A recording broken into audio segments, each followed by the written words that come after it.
Hello guys, welcome back to the channel YouTube Demystify. We will be continuing with our Philosophy of Law syllabus, Bachelor of Arts in Philosophy semester 5. ये हमारा DSE है, Discipline Specific Elective. So today we will be doing Jeremy Bentham and the Codification of Law by Dean Alphonse. Okay. So this is basically, अगर मैं आपको बता दूँ तो ये है जेरेमी बेंथम, एक बहुत ही इम्पोर्टेंट फिगर है फ़िलोसफी के लिए एंड खासकर फ़िलोसफी ऑफ लॉ के लिए या लीगल टर्म्स में बात करें तो काफ़ी इंपॉर्टेंट फिगर है. तो जेरेमी बेंथम जो था वो एक as a child as well, he was a very very smart intelligent kid. तो वो बोल सके उसके पहले उन्होंने अल्फ़ाबेट सीख ली थी. 3 साल की उम्र में उन्होंने रैपिड हिस्ट्री ऑफ इंग्लैंड पढ़ना शुरू कर दिया था बहुत जल्दी और उन्होंने लैटिन और ग्रीक की स्टडी 4 साल की उम्र में कर दी थी. 8 साल की उम्र तक वो बहुत सारी पोइट्री जो है वो समझने पढ़ने लगे थे और लैटिन में भी ग्रीक में भी जो कि उनकी सेकेंड लैंग्वेज थी, सेकेंड लैंग्वेजेस थी. It was not his mother tongue and बहुत ही एट द एज ऑफ 12 साल की उम्र में उन्होंने he got admitted into Oxford and just in 15 years उन्होंने अपनी बैचलर डिग्री जो है वो हासिल कर ली इस इंस्टीट्यूशन से. तो बेंथम के जो फादर थे वो एक अटॉर्नी थे, ठीक है, like an advocate, lawyer, attorney जिसे बोलते हैं. ही वॉज एन अटॉर्नी और वो चाहते थे कि उनका बेटा जो है जेरेमी यानी कि जो है जेरेमी बेंथम वो भी एक लॉयर ही बने. तो जेरेमी जब 15 ईयर्स का था उन्होंने लॉ की स्टडी तो शुरू कर दी. लेकिन एक बात है कि on paper in the sense कि जो थ्योरी है उसमें तो ही वॉज वेरी गुड, लेकिन जब प्रैक्टिस करने की बात आती है तो he was not very good at practice as a practicing lawyer. ठीक है, जैसे कि 1767 में कुछ समय के लिए उन्होंने अपना लीगल ट्रेनिंग शुरू की प्रोफेशनली, लेकिन वो बहुत ज़्यादा इंटरेस्टेड नहीं थे प्रैक्टिस करने में लॉ को. तो जेरेमी बेंथम के जो पहले क्लाइंट थे उन्होंने उनसे पूछा, उन्होंने बोला कि आज him to institute a suit to recover the sum of 50 pounds. लेकिन जेरेमी बेंथम ने बोला कि ज़रूरत नहीं है अपने पैसे वेस्ट करने की और उसको भेज दिया. The thing is that he was not very interested in practicing law. जो केसेस लॉयर्स जिस तरीके से केसेस लड़ते हैं इसमें जेरेमी बेंथम बहुत ज़्यादा इंटरेस्टेड नहीं थे. लेकिन बेंथम का जो फेलियर था not to be able to practice law वो इसलिए नहीं था क्योंकि वो लॉ में इंटरेस्टेड नहीं थे, लेकिन सिर्फ उसका रीज़न क्या था कि वो लॉ प्रैक्टिस करने में इंटरेस्टेड नहीं थे, वो लॉ की थ्योरी में बहुत इंटरेस्टेड थे. So which was occasion by his contempt for जजेस एंड लॉयर्स. तो ये बात है कि जेरेमी बेंथम जो थे वो बहुत ज़्यादा पर्टिकुलरली प्लीज्ड नहीं थे लॉयर्स के साथ, जजेस के साथ, क्योंकि वो जो है 18th सेंचुरी इंग्लिश लॉ जो है जेरेमी बेंथम उसको ज़्यादा प्रेफर नहीं करते थे. तो क्या था कि लीगल सिस्टम ऐसा हो रखा था कि जो लॉयर्स थे, अटॉर्नीज थे, जजेस थे, वो बहुत ज़्यादा फीस लेते थे. जो इंग्लिश लॉ सिस्टम था उसका वो बहुत अकॉर्डिंग टू जेरेमी बेंथम बहुत डोमिनेंट था, आर्केइक था, कि पूरी तरीके से वन साइडेड था. तो वो लॉ के साथ काफ़ी सेटिस्फाइड नहीं थे, कि लॉ का नेचर अनसेटिस्फैक्ट्री था. और 16 की एज में जब वो विलियम ब्लैंकस्टोन नाम के एक पर्सन से लेक्चर्स अटेंड कर रहे थे, उनके लेक्चर्स अटेंड कर रहे थे, जो कि एक वेनेरियन प्रोफेसर थे इंग्लिश लॉ के. ओके, तो William Blackstone was a law professor, English law professor at Oxford. तो ये उनकी which were to become the basis of the famous commentaries on the laws of English, he was greatly repelled. तो उनका जो William Blackstone जो है वो English law की प्रेज में सब कुछ लिखते थे, बहुत अच्छा है, बहुत जस्टिफाइड है and all of that. And Jeremy Bentham इसको बिल्कुल पसंद नहीं कर रहे थे. ओके, तो जो commentaries on the law of England, ये लिखी थी विलियम ब्लैकस्टोन ने. तो विलियम ब्लैकस्टोन के लेक्चर्स सुनने के बाद जेरेमी बेंथम ने अपनी बुक फ्रेगमेंट ऑन गवर्नमेंट में कमेंट्रीज को बहुत क्रिटिसाइज भी किया, कि उनकी जो बुक है वो उसको बहुत क्रिटिसाइज़ किया.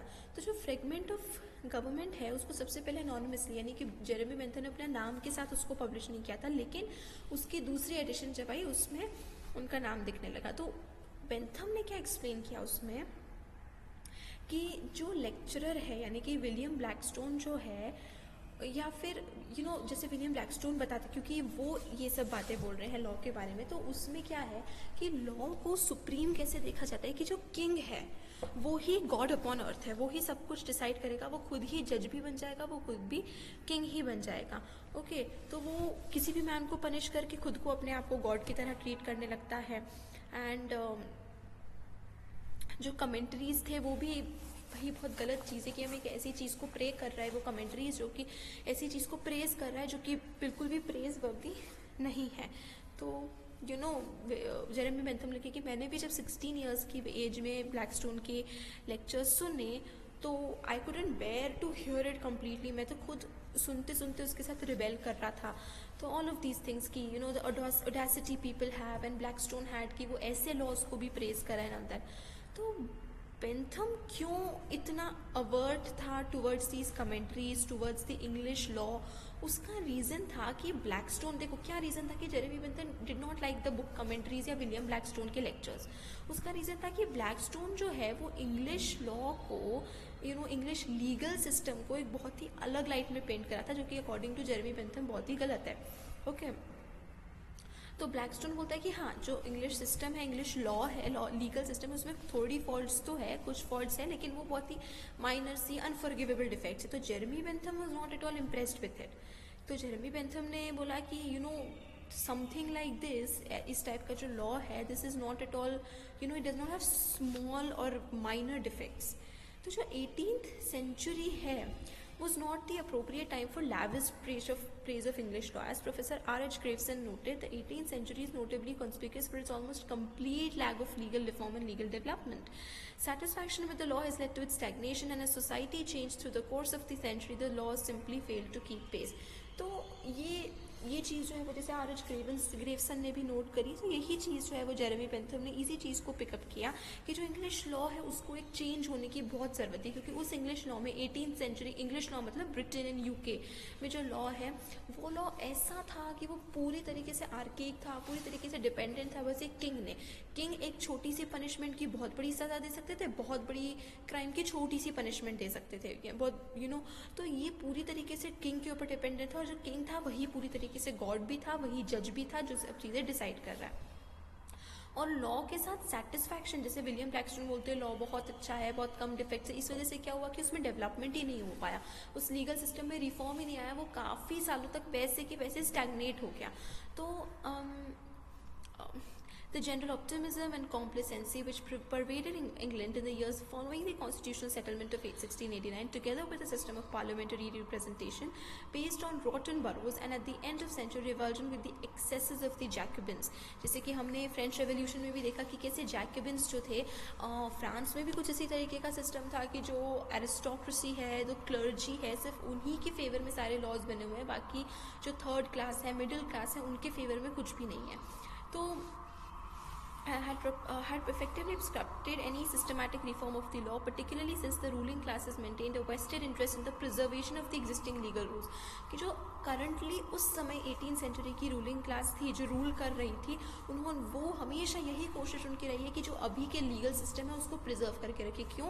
क्योंकि उस समय का लीगल सिस्टम जो है वो पूरी तरीके से रूलिंग क्लास को ही फेवर कर रहा है, और जो मिडिल क्लास है, जो वर्किंग क्लास है, उसके फेवर में बिल्कुल भी नहीं है। तो जो 18th सेंचुरी इंग्लैंड है उसमें क्रिमिनल लॉ जो था वो ज़्यादा एंटी सोशल एक्ट्स पे नहीं था, yet capital punishment was required for relatively trivial offences. छोटे छोटे ऑफेंसेस, छोटी छोटी चीज़ों के लिए बहुत ज़्यादा पनिशमेंट्स दी जाती थी। Law taxes placed undue burdens on litigants, कि इस तरीके से इतनी टैक्सेस थी, और वो टैक्स किसके ऊपर थी? रूलिंग क्लास के ऊपर नहीं थी, एरिस्टोक्रेसी के ऊपर नहीं थी। टैक्स पेयर्स कौन थे? सिर्फ वो जो मेहनत कर रहे हैं, मिडिल क्लास। तो वैसे ही उनके पास पैसे नहीं है और उसके बाद उनको टैक्स भी देना है, और दूसरी तरफ जो एरिस्टोक्रेसी है, जिनके पास लैंड्स हैं, सब कुछ है, उन्हें टैक्स भी पे नहीं करना है। और जो जस्टिस का प्रोसीजर है वो भी बहुत कॉस्टली था, मतलब अगर कोर्ट तक जाना हो तो it was a very very costly process, बहुत ही वन साइडेड पार्शियल सा प्रोसेस था, बिल्कुल भी जस्ट सिस्टम नहीं था। और the obsolete rules of evidence made informed judgments far more difficult. तो काफ़ी डिफिकल्ट, काफ़ी कॉम्प्लेक्स रूल्स थे, मतलब बिल्कुल ऐसे रूल्स थे जो कॉमन मैन को तो फेवर बिल्कुल भी नहीं करते। Throughout the century, a constantly increasing demand was placed on courts to deal with cases that did not fit within the archaic categories. वो कह रहा था कि वो एग्जिस्टिंग लॉ था, अब देखिए टेक्नोलॉजिकल एडवांसमेंट्स के साथ उसके साथ नए लॉज भी आना चाहिए. This is a very evident thing कि जब चेंजिंग टाइम्स है तो लॉज को भी चेंज होना पड़ेगा. आज से कुछ साल पहले तक technology, not technology but let's say आज से कुछ साल पहले तक cyber crime as a thing did not exist. अब साइबर क्राइम इतना बढ़ गया है कि अब साइबर क्राइम के लिए लॉज होना बेहद ज़रूरी हो गया है. तो इंग्लिश सोसाइटी में उस समय क्या हो रहा था कि वो 200 साल 300 साल पुराने लॉज चले जा रहे हैं, उसमें इतने सोसाइटी इतनी चेंज हो गई, इतने डेवलपमेंट्स आ गए, लेकिन वो लॉज वही के वही चले जा रहे हैं. और ऐसे केसेस जिनके बारे में लॉ में कोई प्रोसीजर ही नहीं था, उनसे रिलेटेड कोई लॉज ही नहीं थे, उन केसेस को भी उसी लीगल सिस्टम में उन्हीं लॉज के साथ ट्राई किया जा रहा था.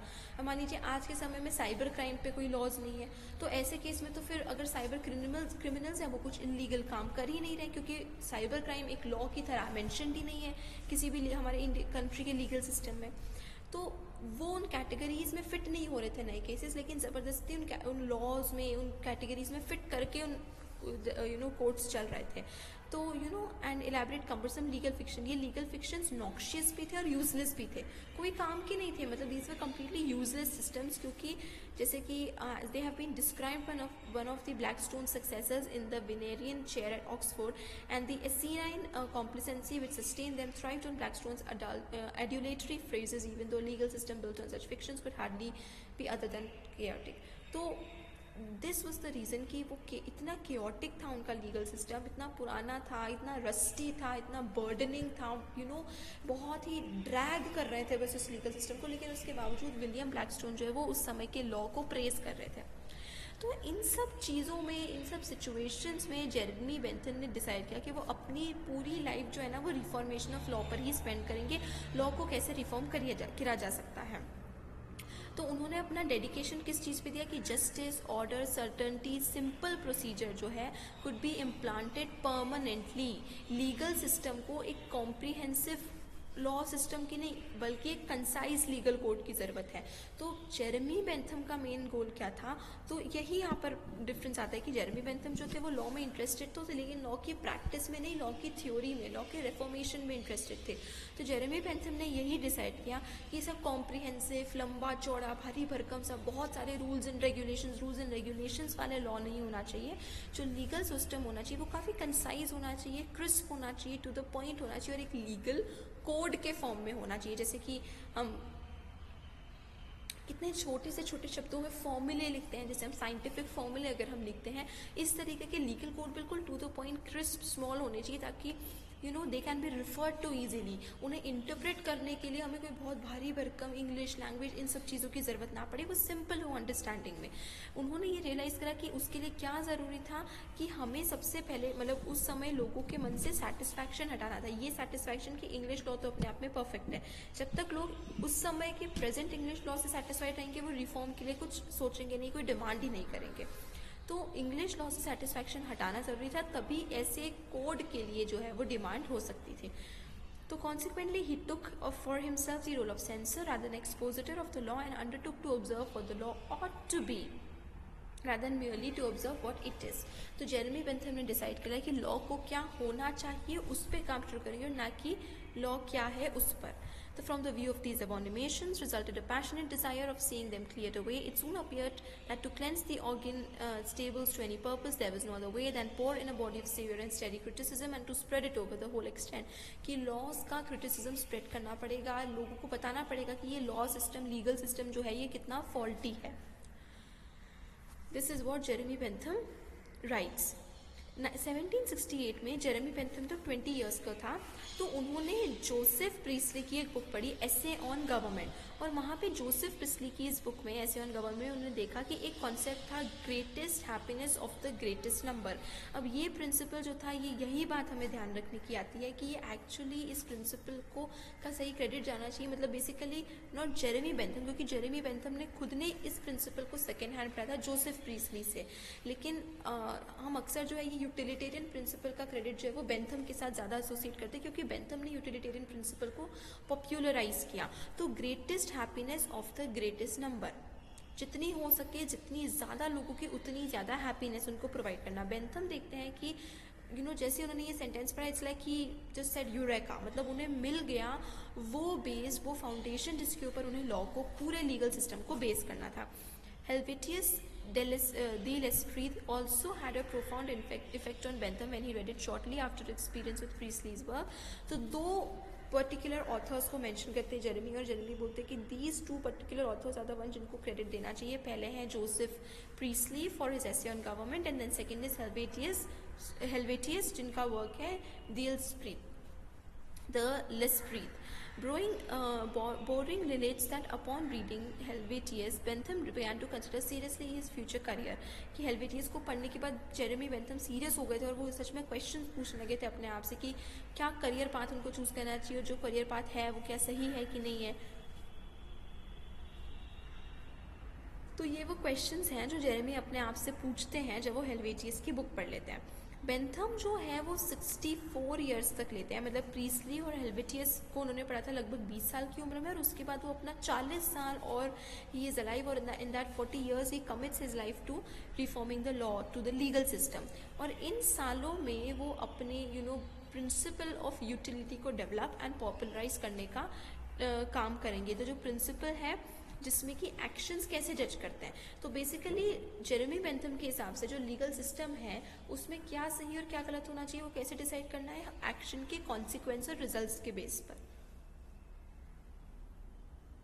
तो अगर कोई actions greatest happiness of the greatest number लाते हैं, that is a good action, that is what is the correct principle जिसपे हमें लॉ को और लीगल सिस्टम को बेस करना चाहिए।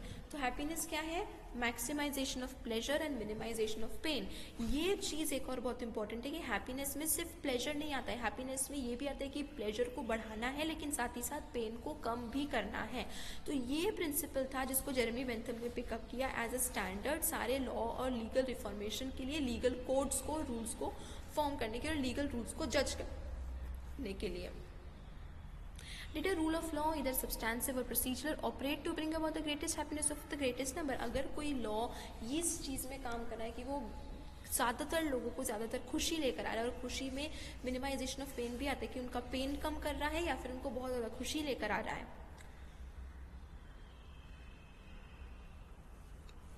उसके ऊपर लीगल सिस्टम बेस्ड होना चाहिए। If so it was a wise rule. अगर कोई लॉ इस चीज़ के ऊपर बेस्ड है, greatest number of the greatest happiness of the greatest number, तो वो वाइज रूल था, वो सही रूल है। और अगर नहीं तो उस लेजिस्लेचर को, उस लॉ को रिप्लेस करने की ज़रूरत है। तो उनके सबसे इम्पॉर्टेंट वर्क जो था जेरेमी बेंथम का, वो था introduction to the principles of morals and legislations. ये पब्लिश हुआ था 1789 में, और ये प्रिंसिपल ऑफ यूटिलिटी के साथ शुरू होता है। तो nature had placed mankind under the governance of two sovereign matters, pain and pleasure. Jeremy Bentham utility के प्रिंसिपल को एक्सप्लेन करते हुए क्या बोलते हैं कि दो अल्टीमेट चीज़ें जो है वो है पेन और प्लेजर। हर कोई जो है वो पेन को अवॉइड करने में और प्लेजर को अटेन करने के लिए काम करता है। तो ये वही फॉर्म है, ये एकमात्र ऐसा फॉर्म है जो बता सकता है कि हमें क्या करना है और क्या नहीं करना है, what we ought to do and what we shall do। तो एक तरफ जो राइट और रॉन्ग का स्टैंडर्ड है, दूसरी तरफ है हमारे पास chain of cause and effects are fastened to their throne, they govern us in all we do, in all we say, in all we think, every effort we can make to throw off our subjection will serve but to demonstrate and confirm it. तो हमारा principle of utility ही confirm करके बताएगा कि अगर कोई law या rule proper और वाइज है कि नहीं है। The principle of utility recognizes this subjection and assumes it for the foundation of that system, the object of which is to rear the fabric of felicity by the hands of reason and law। की law और reason की help से पूरे society में felicity यानी happiness को achieve करना है। तो हर इंडिविजुअल जो है वो कैसा कोर्स ऑफ एक्शन फॉलो करता है, एक ऐसा, मतलब बेंथम का कहना है कि हर पर्सन वही काम करता है जो उसका प्लेजर मैक्सिमाइज करेगा, प्लेजर इंक्रीज करेगा, इम्प्रूव करेगा और पेन को कम करेगा। तो ये इंश्योर करता है कि वो अपने लिए, हर पर्सन ये इंश्योर करता है कि उसके खुद के लिए वो ग्रेटेस्ट हैप्पीनेस ला सके और कर सके। इसमें कोई अश्योरेंस नहीं है कि ये सारे सेल्फिश एक्शंस जो होंगे इन टोटल वो greatest happiness of the greatest number लेकर आएंगे। तो बेंथम ये बोलता है कि हर पर्सन अपने लिए काम करता है, लेकिन उसे सिर्फ ये नहीं करना है, उसे सिर्फ अपने लिए ना करके greatest happiness of the greatest number के लिए काम करना है, कि सबसे ज़्यादा से ज़्यादा लोगों के लिए हैप्पीनेस लेकर आना है। तो कोई ऐसा एक्शन जो सिर्फ खुद को खुशी लेकर आ रहा है लेकिन साथ में 10 लोगों को दुख दे रहा है, पेन दे रहा है, तो वो action according to Jeremy Bentham is absolutely wrong. और क्योंकि एक एक्ट जो है, अगर मान लो एक एक्टर है जो सिर्फ एक पर्सन को थोड़ी सी खुशी लेकर आ रहा है लेकिन बाद में बाकी लोगों के लिए बहुत दुख लेकर आ रहा है, तो that is not what is utility. तो fabric of felicity Bentham realise it have to be read by the hands of reason and law. ये चीज़ मेंटेन करना और इंश्योर करना कि सिर्फ एक पर्सन की हैप्पीनेस नहीं बल्कि सभी पर्सन की हैप्पीनेस मेंटेन हो रही है, वो सिर्फ रीजन यानी रैशनैलिटी, लॉजिक और लॉ की हेल्प से ही हो सकती है। Reason would be use to acquaint man with the principle of utility. हम प्रिंसिपल ऑफ यूटिलिटी को लोगों को विद रीजन ही एक्सप्लेन कर सकते हैं, उन्हें परसुएट कर सकते हैं कि उनका अल्टीमेट एक्शन और उनका अल्टीमेट इंटरेस्ट किस में होना चाहिए, इस प्रिंसिपल में होना चाहिए। और ये प्रिंसिपल जो है वो ही उसी प्रिंसिपल को, greatest happiness of the greatest number, इसी प्रिंसिपल को डिक्टेट करना चाहिए किसी भी पर्सन के लिए उसका कोर्स ऑफ एक्शन। तो लॉ यूज करेंगे पर्सन के ऊपर कोयर्स करने के लिए, जो कि मतलब उनको फोर्स करने के लिए, ऐसे लोगों को फोर्स करने के लिए जो इस प्रिंसिपल को मतलब मान लीजिए रीजन से उनको सब समझा दिया, रैशनैलिटी का यूज़ करके उनको समझा दिया, लेकिन फिर भी ये यूटिलिटी का प्रिंसिपल फॉलो नहीं कर रहे हैं, तो with the help of law उनके ऊपर इस प्रिंसिपल को फोर्स करना पड़ेगा। लेकिन ये प्रिंसिपल ऑफ यूटिलिटी के थ्रू ही रिफॉर्मेशन होगा और लीगल सिस्टम और कोडिफिकेशन जो है लॉ का वो इस प्रिंसिपल के बेसिस पर ही होना चाहिए। तो जो पर्पस ऑफ लॉ है वो was to be the furtherance of the principle of utility. It was essential कि हर इंडिविजुअल लॉ जो है वो इसी प्रिंसिपल के साथ हो, मतलब हर लॉ में ये प्रिंसिपल एग्जिस्ट करना चाहिए और इस प्रिंसिपल के अकॉर्डिंग ही हर लॉ फॉर्म होना चाहिए। How this could be done, Bentham with his genius for legislation sought to demonstrate. Above all, he was convinced that since legislation was a science, laws should be drawn up by scientists like himself. तो Bentham ने एक और चीज़ decide की कि ऐसा नहीं कोई भी लॉ बना रहा है, लॉ कौन बनाएगा, scientist not in the sense जो सब्जेक्ट साइंस के साइंटिस्ट है, केमिस्ट्री, बायोलॉजी, लेकिन साइंटिस्ट जैसे कि जेरेमी बेंथम, क्योंकि ये पर्सन है जो लॉ को कोडिफाई कर पाएंगे, कंसाइज, प्रिसाइज, स्ट्रिक्ट टर्म्स में लॉ को प्रिंसिपल ऑफ यूटिलिटी के ऊपर फॉर्म कर पाएंगे, जो ये समझते थे कि प्रिंसिपल ऑफ यूटिलिटी क्या थे, और वो वही लॉज क्रिएट करेंगे जो कि greatest happiness of the greatest number achieve करेगा। तो हैफ हैजर्ड लीगल डेवलपमेंट के लिए कोई जगह नहीं हो सकती। ऐसा नहीं कि 50 पेज तक एक लॉ चले जा रहा है, उसको एक्सप्लेन करे जा रहे हैं, उसमें प्रोविजन ऐड किए जा रहे हैं, वो इतना लेंदी, डिफिकल्ट टू रीड, ऐसा बिल्कुल रस्टी पुराना सा लॉ सिस्टम नहीं चाहिए था जेरेमी बेंथम को। तो laws in the form of code बनाने जाने चाहिए, और कोई भी चीज़ जो अगर कोड के फॉर्म में नहीं आ सकती वो लॉ नहीं बन सकती। हर लॉ को कोड के फॉर्म में ही लिखना पड़ेगा। और this of course would exclude all जज मेड लॉ, क्योंकि इंग्लिश उस समय इंग्लिश सोसाइटी में क्या होता था कि जज अपने मन से कोई भी लॉ बना देता था, उसका कोई प्रोसीजर नहीं था। जज ने चाहा कि आज से ये नया लॉ हो जाए तो वो लॉ बन जाता था, जज की बात पर वो लॉ बन जाता था। तो इस तरीके से कोई लॉ नहीं होना चाहिए कि बस किसी भी जज ने बोल दिया लॉ बन गया। वो लॉ जो है वो प्रॉपरली कोडिफाइड होना चाहिए था और प्रिंसिपल ऑफ यूटिलिटी को फॉलो करना चाहिए था। तो इस वजह से जेरेमी बेंथम की जो ये थ्योरी थी कोडिफिकेशन ऑफ लॉ की, ये ट्रेडिशनल इंग्लिश लॉ जो था उस वक्त का, वो उसके डायरेक्ट कॉन्ट्रास्ट में थी, उसकी बिल्कुल ऑपोजिट थी। तो बेंथम के अकॉर्डिंग 4 प्रिंसिपल्स थे सिविल लॉ के, 4 ऑब्जेक्ट्स थे, प्रिंसिपल ऑब्जेक्ट्स थे। मतलब सिविल लॉ जो है वो 4 चीज़ें उसमें होती है, और ये जो थे वो प्रिंसिपल ऑफ यूटिलिटी के सबऑर्डिनेट थे। ठीक है, मतलब प्रिंसिपल ऑफ यूटिलिटी पहले आती है और फिर उसके अंडर 4 और ऑब्जेक्ट्स आते हैं, subsistence, abundance, equality and security. ठीक है, तो जो सिविल लॉ होना चाहिए वो क्या इंश्योर करना चाहिए, सबसिस्टेंस इंश्योर करना चाहिए, अबंडेंस इंश्योर करना चाहिए, इक्वालिटी इंश्योर करना चाहिए और सिक्योरिटी इंश्योर करना चाहिए। अब इसमें से सबसे इंपॉर्टेंट प्रिंसिपल था प्रिंसिपल ऑफ सिक्योरिटी। जो प्रिंसिपल ऑफ सिक्योरिटी है ये सबसे ज़्यादा इंपॉर्टेंट था, क्योंकि लॉ जो है वो डायरेक्टली कुछ नहीं कर सकती कि वो सबसिस्टेंस को मेंटेन करके रखे। Pleasure of enjoyment and removal on pain of want provide the motives for men to obtain subsistence from themself. तो प्लेजर और पेन से मोटिवेट होकर ही लोग अपने आप के लिए सबसिस्टेंस बेसिकली क्रिएट करते हैं, सबसिस्टेंस को मेंटेन करते हैं, ऑब्टेन करते हैं। तो इसीलिए सबसिस्टेंस के लिए बहुत ज़्यादा लॉज की ज़रूरत नहीं है, लेकिन इट्स नॉट अ प्रायोरिटी। ठीक है, सिमिलरली मेन को अबंडेंस और अबंडेंस के लिए हमें इतनी लॉज की ज़रूरत नहीं है। To serve as a protection against famine, wars and accidents the pleasure of enjoyment is again enough. However, if men do not require the sanction of law in order to seek obtain for themselves subsistence and abundance, they do require the sanction of law to ensure that they will be free to enjoy the materials of subsistence and abundance which they have labored. This is the principle of security, and Bentham declares that the law must be specially concerned with the attainment of this object. तो Bentham बोलते हैं कि हमें लोगों को law की ज़रूरत नहीं है जिससे हम लोगों को बोले कि आप सब्सिस्टेंस बेसिकली कि आपके सर्वाइवल के लिए चीज़ है, जैसे एक जो चीज़ें आप अपने सर्वाइवल के लिए करते हो, तो कोई लॉ की ज़रूरत नहीं है इंसान को फोर्स करने के लिए, इंसान को समझाने के लिए आप अपने सर्वाइवल के लिए क्या करो। उसी तरीके से अबंडेंस की ज़रूरत नहीं है, अबंडेंस भी एक पर्सन के लिए होता है, तो अबंडेंस के लिए भी किसी लॉ की ज़रूरत नहीं है। अगर पर्सन के पास मान लेते हैं अबंडेंस में है तो वो उस अबंडेंस को इन्जॉय ही करेगा। अबंडेंस मतलब जितना ज़रूरत है सर्वाइवल के लिए उससे ज़्यादा होना, ठीक है। जैसे जो बहुत रिच पर्सन है, they have abundant money. Abundant is something कि सर्वाइवल के बियॉन्ड जो आपके पास लेफ्ट ओवर है चीज़ें, उसे अबंडेंस बोलते हैं। कि सर्वाइवल तो आपका आराम से हो जाएगा, लेकिन उसके बियॉन्ड ही जाकर बहुत सारे एनीथिंग फूड है, मान लेते कि जस्ट फॉर एग्जाम्पल कि 2 लोग हैं एंड लेट्स से कि they need 2 rotis each for their survival, तो 4 रोटीज़ है, लेकिन अगर किसी उन 2 लोगों के पास मान लीजिए 10 रोटीज़ है, तो वो हो गया अबंडेंस कि उनको सर्वाइवल के लिए तो 4 रोटीज़ चाहिए, लेकिन उनके पास है 6, जितना सर्वाइवल है उससे ज़्यादा चाहिए। तो बेंथम बोलते हैं कि जो लॉ है उसका सबसे मेन होना चाहिए principal of security. Principal of security क्यों? इसीलिए कि जो एक पर्सन जो अर्न कर रहा है, जो मेहनत कर रहा है, उसके पास इतनी सिक्योरिटी होनी चाहिए कि फिर वो अबंडेंस और सब्सिस्टेंस को भी इंजॉय कर सके।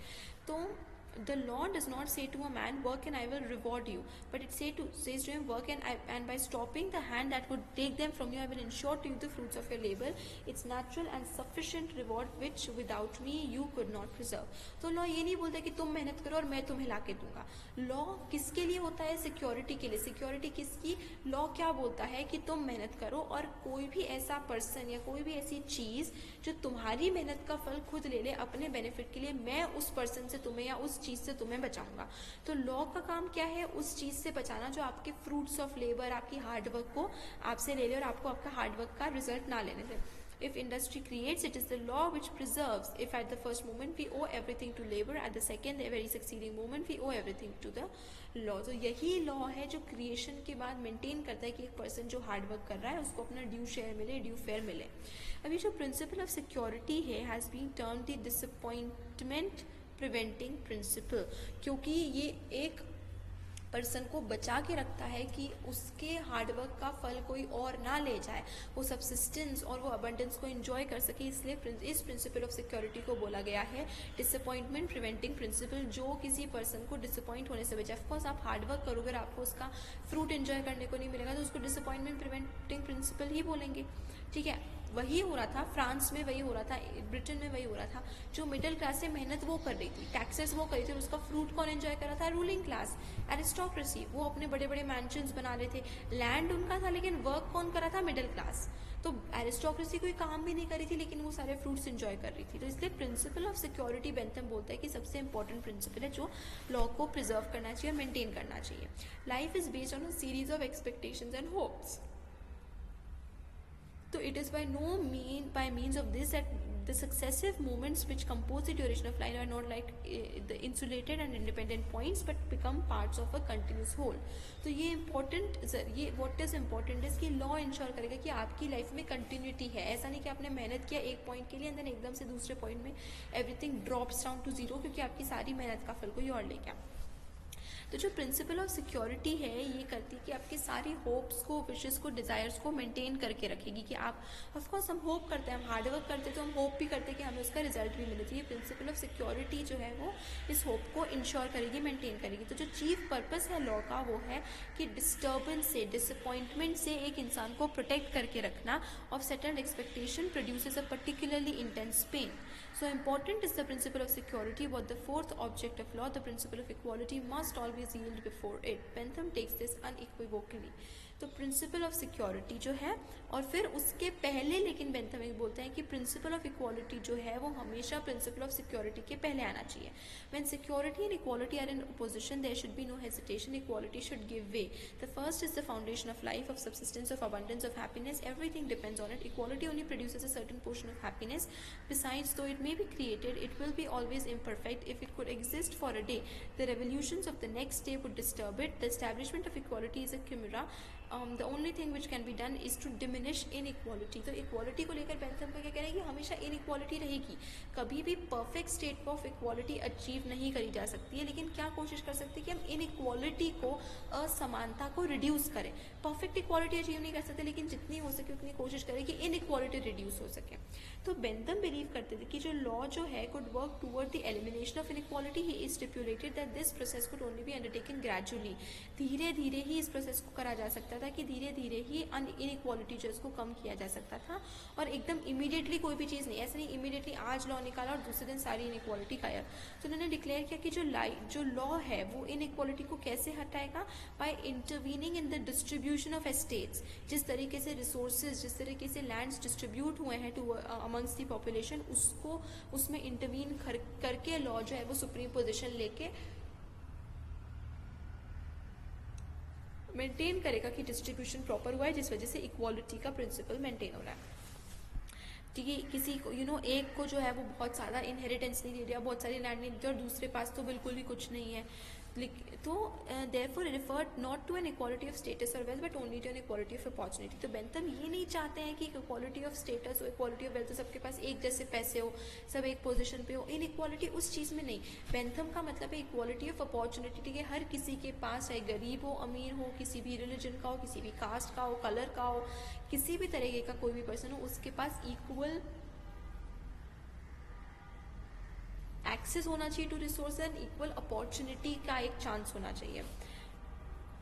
Since the single most important object of law is the protection of individual expectation, it is imperative that all law exhibit two characteristics. दो characteristics जो हर law के पास होनी चाहिए, क्योंकि law क्या है, individual protection कर रहा है, individual की interest को, happiness को protect करके रखना है। दो चीज़ें जो law के पास होना चाहिए, वो एक होनी चाहिए cognoscibility and दूसरी होनी चाहिए accessibility।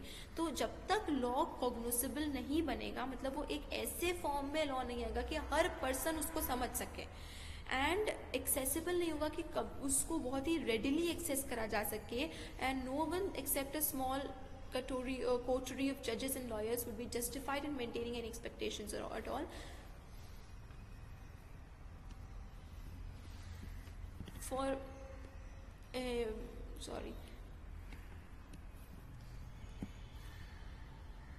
Maintaining any expectations at all, only this small group would be able to know whether the law would support their expectations. To obtain cognoscibility and accessibility in the law, Bentham constantly insisted upon the necessity of codification. Judge-made law he asserted was dog law. तो Bentham क्या बोल रहे हैं, Bentham यही बात कर रहे हैं कि लॉ के पास दो कैरेक्टरिस्टिक्स होनी चाहिए, एक तो कॉग्नोसिबिलिटी, एक होनी चाहिए एक्सेसिबिलिटी। कॉग्नोसिबिलिटी मतलब वो कॉग्निसेबल हो सके। कॉग्निशन में इंक्लूड होता है कि एबिलिटी टू अंडरस्टैंड। तो लॉ जो है वो ऐसे टर्म्स में होना चाहिए, इस तरीके से फॉर्म होना चाहिए कि कॉमन से कॉमन पर्सन भी लॉ को समझ सके, और फिर अगर वो कॉग्निसेबल होगा तो वो एक्सेसिबल भी बन जाएगा, क्योंकि कॉमन पर्सन भी लॉ को एक्सेस कर सकता है। ज़रूरी नहीं है कि एक लॉयर या एक जज हमेशा वहाँ के लिए, जज तो ठीक है अगर प्रोसीडिंग्स के लिए, लेकिन ज़रूरी नहीं है कि इसे हाई एंड प्रोफाइल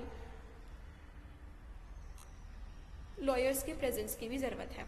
तो बेंथम बोलते हैं कि जो जज लॉ है वो पूरा डॉग लॉ है, मतलब फालतू लॉ है। Scarce any man has by the means of knowing a 20th part of the laws he is bound by.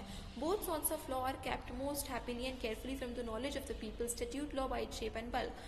तो लॉ जो है वो बेंथम बोलते हैं कि वो किसी पर्सन को आधा भी नहीं पता है उसको क्या क्या लॉज फॉलो करने और क्या क्या लॉज उसके ऊपर बाउंड है। क्यों? पहला, या तो लॉ जो है उसका बहुत ही बड़ा शेप, बहुत ही बल्कि भारी सा, एकदम बड़े बड़े सेंटेंसेस हैं और बहुत ज़्यादा अंडरस्टैंडिंग के उसमें, या तो लॉ वैसा है। और common law by its very essence, it is the जजेस that make the common law. तो दो रीजंस क्या है कि लॉ जो है वो डॉग लॉ क्यों है। देखिए, लॉ जो है वो ऐसा होना चाहिए कि वो एक तो लोगों को भी समझ आ जाए, उसके शेप और बल्क भी कोडिफाइड हो, और दूसरा कॉमन लॉ तो उसके एसेंस से ही ऐसा है, क्योंकि उसके एसेंस के कारण ही कॉमन लॉ ऐसा है कि कोई कॉमन पर्सन उसको समझ ही नहीं सकता। इट इज़ द जजेस जो कॉमन लॉ बनाते हैं। तो वो कैसे बनाते हैं, जैसे कि एक मैन अपने डॉग को देखा और उसने बस लॉज बना दिए कि चलो हमारा डॉग ये है तो उसके लिए लॉज बना दी। तो उसी तरीके से बेंथम बोलता है कि जजेस ने भी ऐसे ही कुछ भी हमारे लिए लॉज बना दिए हैं। और when your dog does anything you want to break him of you wait till he does it and then beat him from it. तो जो ओनर है वो क्या करता है कि मान लो अगर हमें ओनर क्या करता है कि वो डॉग का वेट करते हैं कि वो डॉग का वेट करे, डॉग किसी चीज़ को तोड़ दे और उसके बाद उसको स्वाइप आउट कर दे। तो जो इंग्लिश लॉ था 18th सेंचुरी का, वो यही करता था, वो वेट करता रहता था कि जैसे ही कोई पनिशमेंट करेगा तो वो अचानक से लॉ देख के बना देंगे और उससे उस पर्सन को पनिश कर देंगे। तो यही वो तरीका है कि जिससे हम जैसे डॉग के लिए लॉज बनाते, तो इंग्लिश लॉ जो था 18th सेंचुरी का, वो इस तरीके से ह्यूमंस के लिए लॉ बनाता था।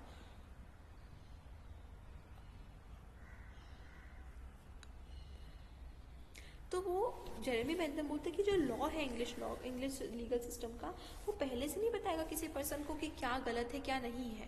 वो पहले से नहीं बताएगा कि क्या चीज़ लॉ में इंक्लूडेड है, क्या चीज़ इलीगल है। वो पर्सन पहले गलत काम कर देगा, तब उसको एक कोर्ट में पेश किया जाएगा और उसके बेसिस पर उसके अगेंस्ट कोई भी लॉ बना दिया जाएगा। So what way has then has many of coming at this dog law?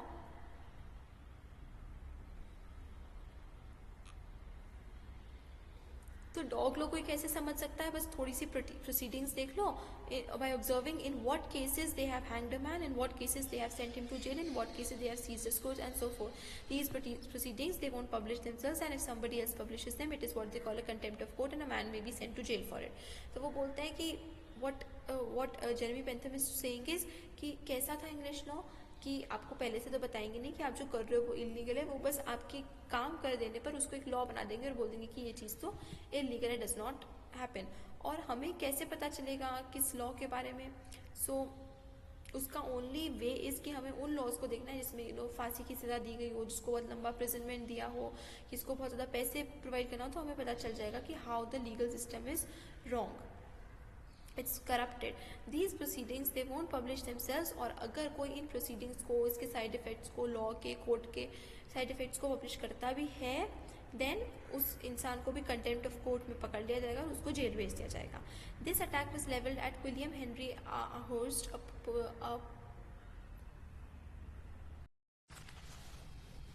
तो ये जो जेरेमी बेंथम लॉ को अटैक करे ना, ये अटैक बेसिकली किसके ऊपर फोकस्ड है? विलियम हेनरी एशर्ट के ऊपर फोकस्ड है, क्योंकि ये कोर्ट के जज थे, किंग्स बेंच मतलब कोर्ट के एक जज थे।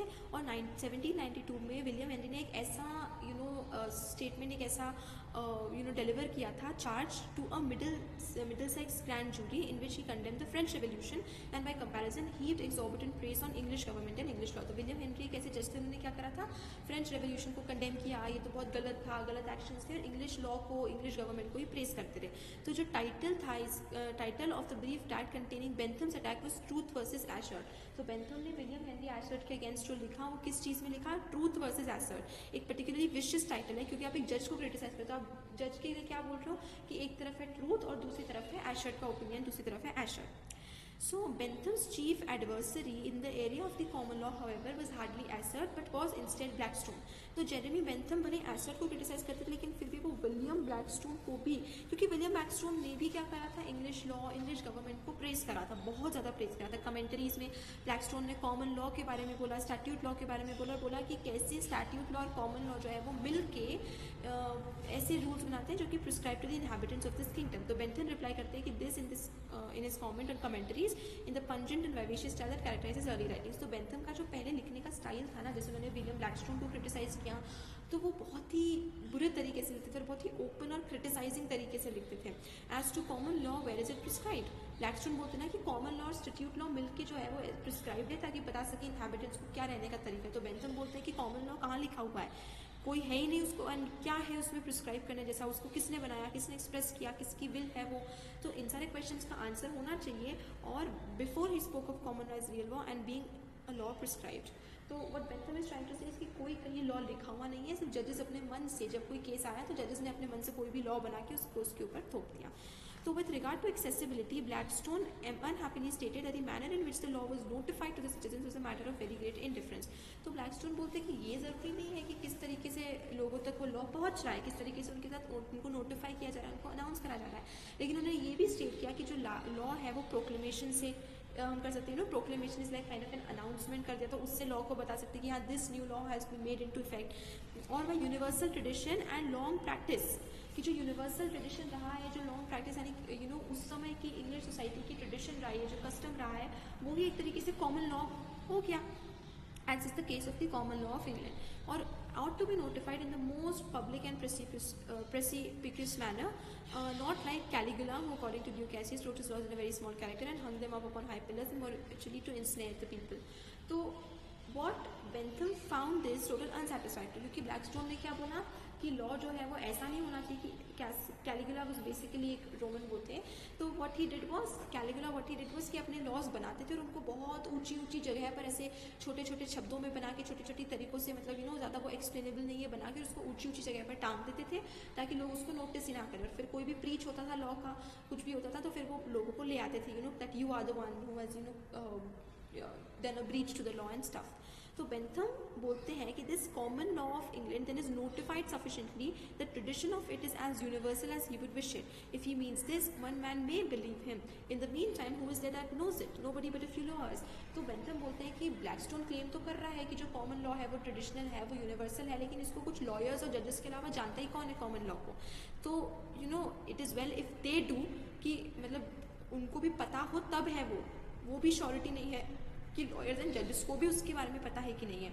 whether it is made known in any more effective manner is to him matter of great indifference. This may be though to a lawyer it is charity to suppose it, but to the people that is not better notified is a matter of great and well merited complaint. क्योंकि Blackstone क्या बोलते हैं, किस तरीके से law को बताया जाता है लोगों को, इसकी कोई ये तो छोटा सा ट्रिवियल सा मैटर है, इससे कोई फर्क नहीं पड़ता,